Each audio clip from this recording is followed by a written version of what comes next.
Ano po yung mga next steps and process po na pagdadaanan?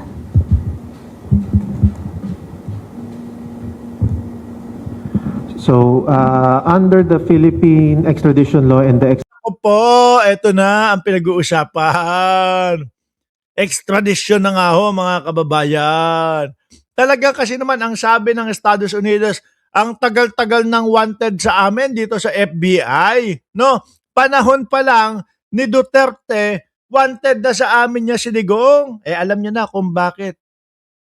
Alam niyo na ho kung bakit hindi isinusuko at hindi masuko-suko at hindi mapunta-punta si Buloyski nung mga panahon no, nang ang presidente ay ang si dating Pangulong Duterte. Siyempre, bisprin ba? Ano? Bisprin ba ng dating Pangulong Duterte papabayaan niya ba yan? No? Ang akala nila dati hindi na matatapos ang kanyang termino. Ang akala nila dati ay nasa ibabaw lang sila lagi. Kaya lang doon sila nagkamali. Puro akala ho, mga kababayan. Sumobra, lumabis. Ngayon, eto na. Hindi nagkataon. Talagang ang sinabi ni dating Senador Antonio Trillanes, yari kayo. Kapag ka bumaba at umalis na sa pwesto si dating Pangulong Duterte, yari na kayo. At eto na nga po mga kababayan, pag naging iba na ang administrasyon at yung administrasyon ay nasa tama na, ay nako, lahat kayo mananagot. Di mo ba?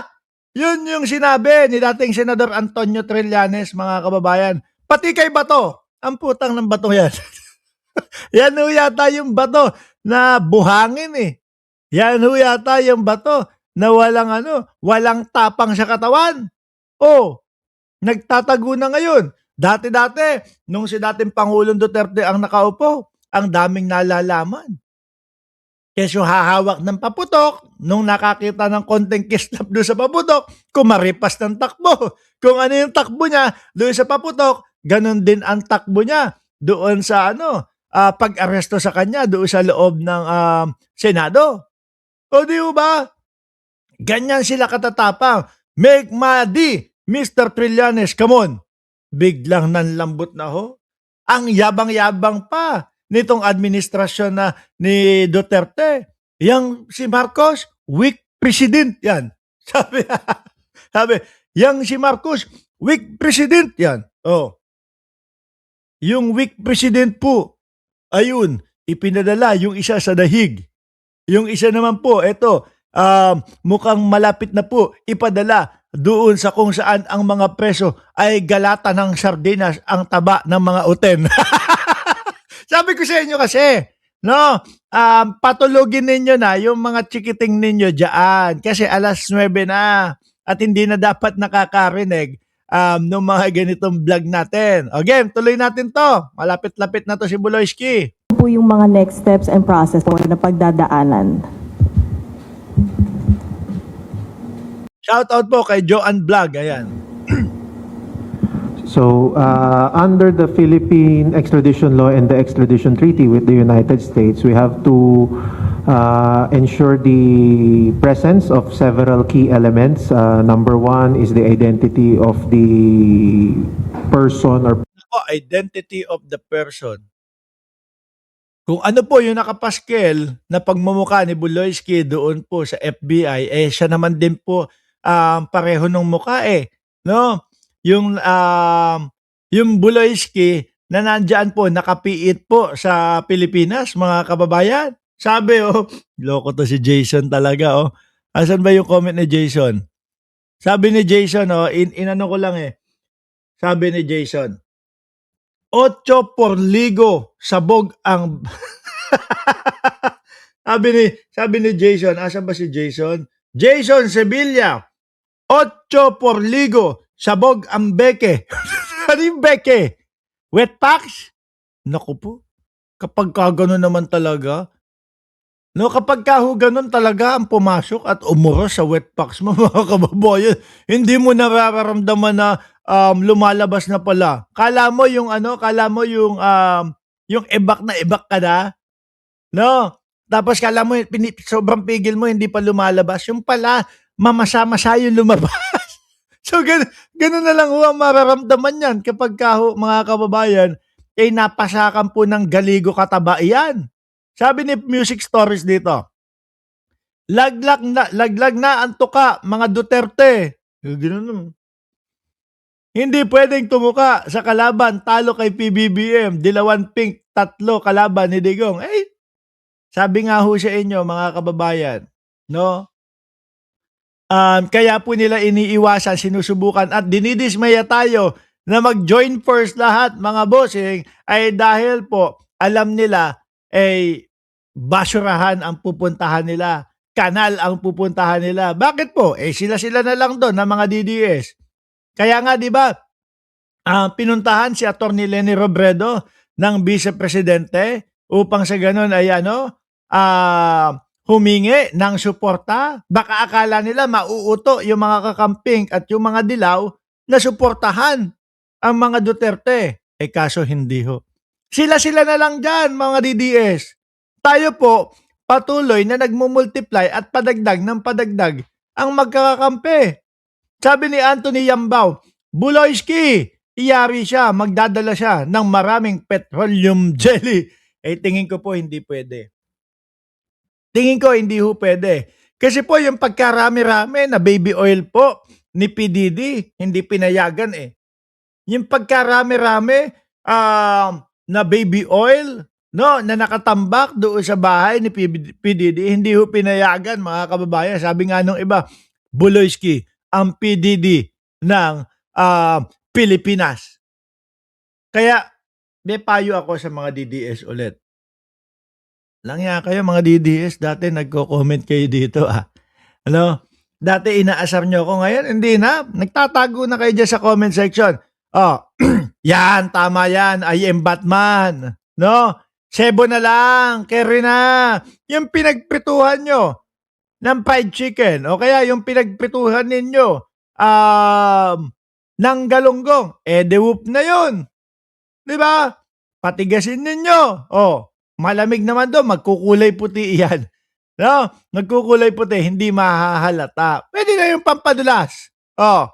Sabi ni John Capacete, Boss Mark, sana lumabas na si Bato para makapag-abroad naman siya. Di ba siya nainggit kay Digong at kay Buloyski? Loko yan. Ang daming ipinangako sa mga DDS. Aalagaan, aarugain ang dating Pangulong Duterte saan man mapunta. Pero tingnan nyo ang ginawa.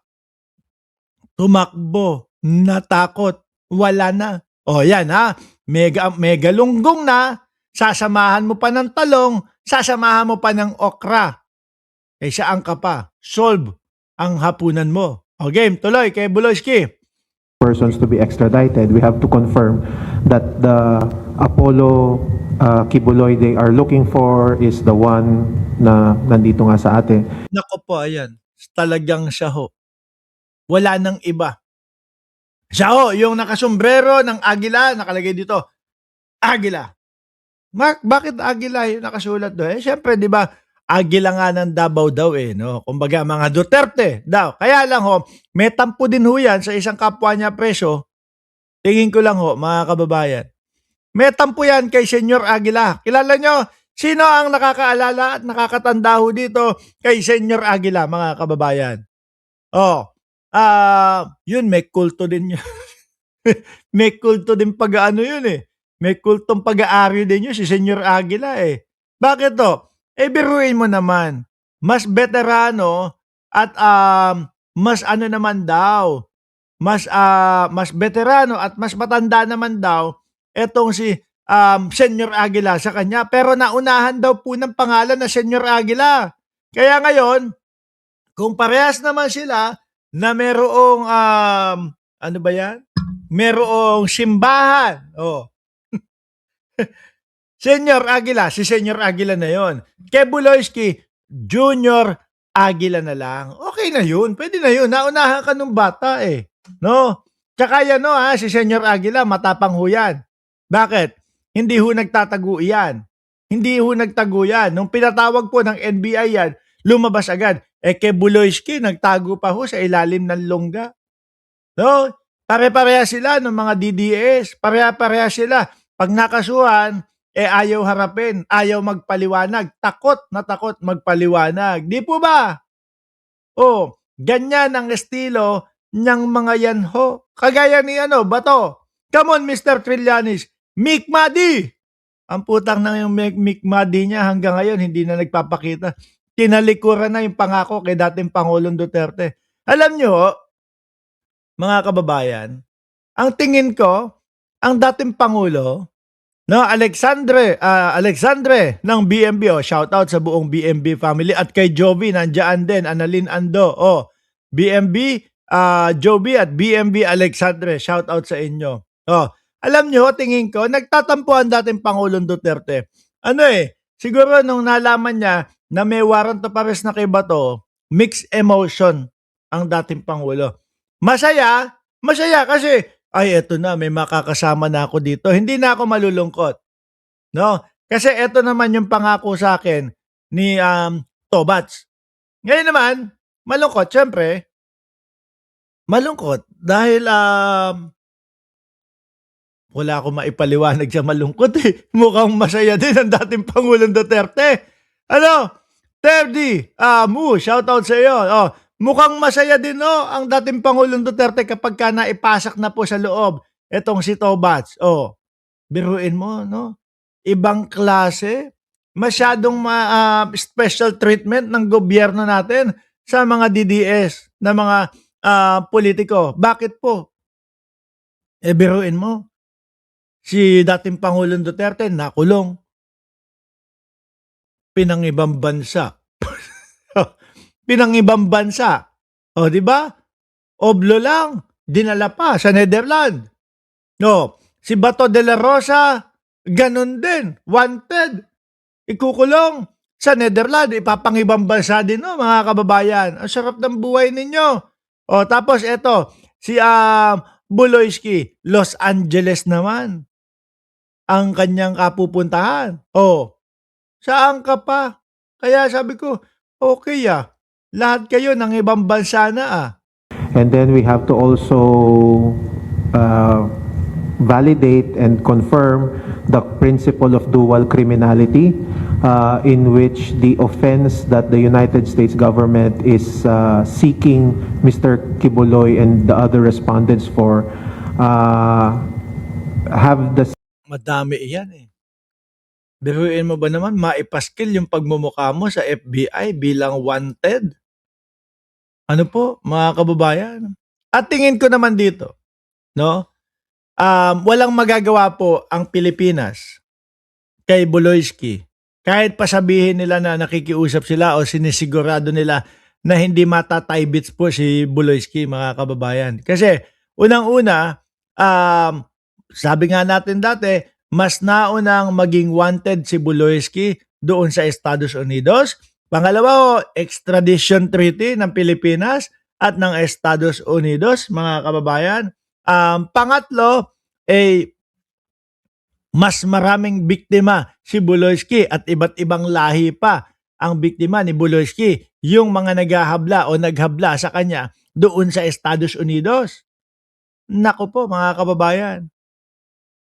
Yung Taybits po, siguro mga ta-80 yun eh. Ta-80 o 80% malamang posible na yun ang kahantungan po ni Boss Loyski. Bakit po? Meron tayong isang kababayan na DDS na kapareho nung kaso ni Loyski.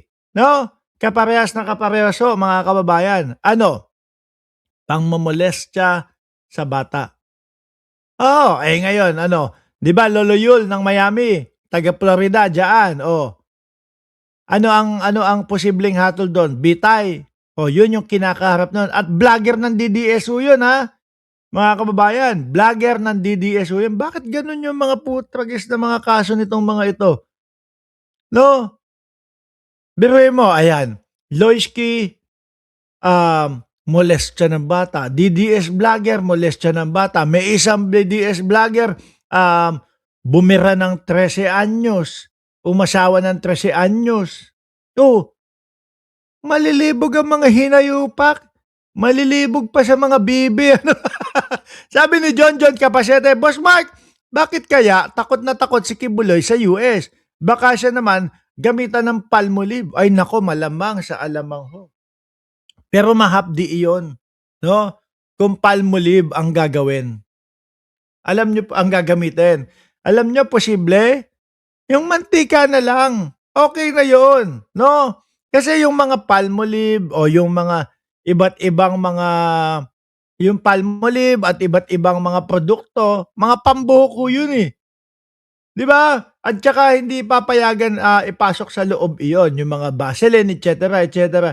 At least mantika, no? Kapag ka medyo mamantika, yung kinakain nila doon sa oblo, kumuha ng konti si Loiski. Para, iba ho kasi mga kababayan. Kung dito po sa Pilipinas, si Loiski ang uuros, si Loiski ang uuros doon sa kapwa preso, doon, no, hindi. Bumalabso doon, mga kababayan. Mukhang si Loiski ang pipilahan ho doon, mga bossing chief amo, sir. Oo, kasi Estados Unidos, ang lalaki ng mga preso doon.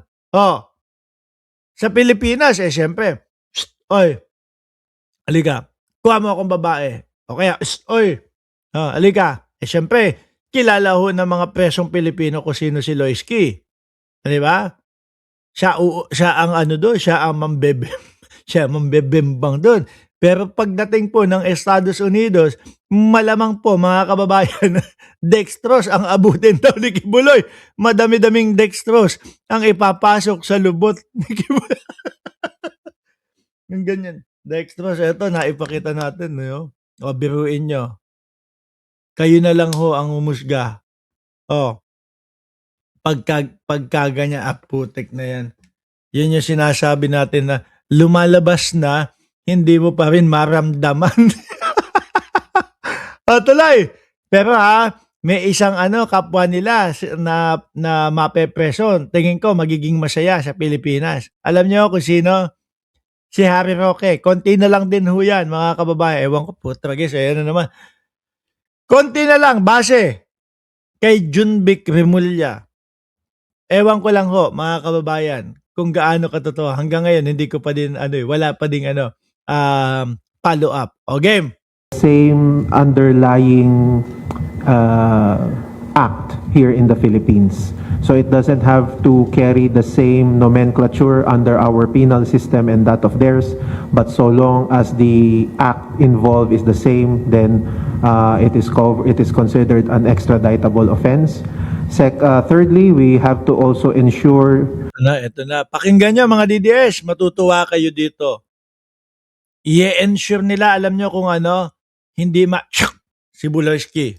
And validate that the imprisonment that these respondents will face if and when convicted in the United States is at least 1 year and up. We also would have to check na hindi pa prescribed yung offense under the US legal system. And last, tingin ko kahit nasabihin ninyo na sisiguraduhin nyo na hindi matataybits, tapos sasabihin nyo na hindi maipapadala si Buloski kapag ka tinaybits doon. Wala kayong magagawa kasi may pag-uusap ang Pilipinas at ang Estados Unidos. Kung yun po ang hatol nila, kawawa naman po yung ibang mga nahatulan ng taybits. Di ba? Unfair naman ho sa kanila yun. lastly, we have to also make sure that the capital punishment or death penalty will not be imposed should they be found guilty for the offenses that they are being prosecuted or sought for. Di ba? Kung yun po, yung talagang batas nila para doon sa mga lumalabag sa ganoong klase mga kababayan, unfair ho yun para doon sa mga nahatulan.